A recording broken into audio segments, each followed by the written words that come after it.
안녕하십니까? YBC 뉴스입니다. 도널드 트럼프 미국 대통령이 이란과의 전쟁이 거의 끝나가는 단계에 접어들었다고 밝혔습니다.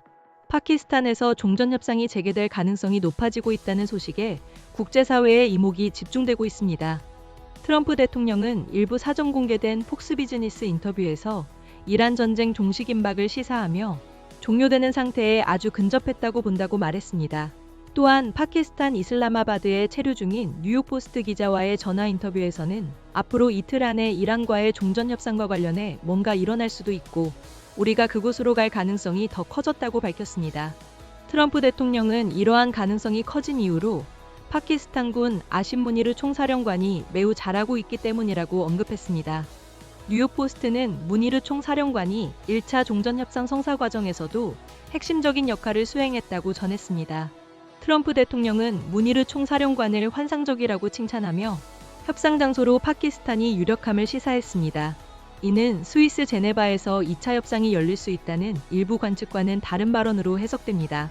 뉴욕포스트는 트럼프 대통령과의 두 차례 전화 인터뷰 내용을 보도하며 첫 통화에서 협상이 다소 느리게 진행되고 있으며 유럽에서 열릴 가능성이 크다고 언급했던 트럼프 대통령이 30분 후 다시 전화를 걸어와 파키스탄에서의 협상 재개 가능성을 강조했다고 전했습니다. 다만 2차 회담에 미국 대표로 누가 참석할지는 밝히지 않았으나 자신은 참석하지 않는다고 확인했습니다. 이와 함께 트럼프 대통령은 미국이 이란에 최소 20년간 우라늄 농축 프로그램을 중단할 것을 요구했다는 언론 보도에 대해 반박했습니다. 그는 이란이 핵무기를 가질 수 없다고 말해왔다며 따라서 20년이라는 기간은 마음에 들지 않는다고 강조했습니다. 20년 유예 조치가 협상 타결을 견인할 수 있지 않느냐는 질문에는 이란이 승리했다고 느끼게 하고 싶지 않다고 답했습니다. 이는 월스트리트 저널 등에서 보도한 미국이 영구적인 우라늄 농축 권리 포기 요구에서 물러나 20년간의 중단을 요구했다는 기존 입장에서 벗어났다는 보도와는 상반된 입장입니다. 한편 미국과 이란은 지난 11일부터 12일까지 이슬라마바드에서 21시간의 협상을 벌였으나 합의에 이르지 못했습니다. 이후 미국이 이란 해상 봉쇄에 나섰지만 물밑에서는 협상이 이어지고 있다는 보도가 나오고 있습니다. CNN은 협상 상황의 정통한 소식통을 인용해 휴전기간 만료 전에 JD 벤스 부통령, 스티브 위트코프 미 중동 특사, 그리고 트럼프 대통령의 사위인 제러드 쿠슈너가 2차 협상에 참여할 예정이라고 보도했습니다. 이들은 트럼프 대통령의 지시 아래 종전 출구 전략을 마련하고 있으며 1차 협상 결렬 이후에도 이란 및 중재자와 접촉을 이어온 것으로 알려졌습니다.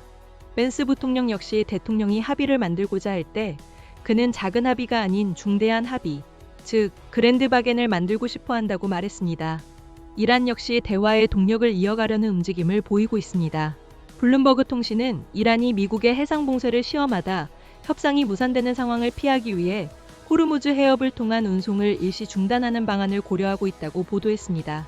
실제로 미국의 이란 해상 봉쇄 이후 이란이 이를 강하게 저지하려는 움직임은 뚜렷하게 나타나지 않고 있습니다.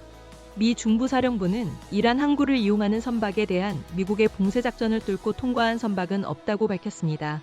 뉴욕타임스는 일부 이란 관련 선박들이 호르무즈 해협을 통과했으나 해협 동쪽으로 나온 뒤 멈춘 것으로 보인다며 이는 미군이 더 이상의 항해를 금지하라는 신호일 가능성이 있다고 분석했습니다. 이상 YBC 뉴스였습니다.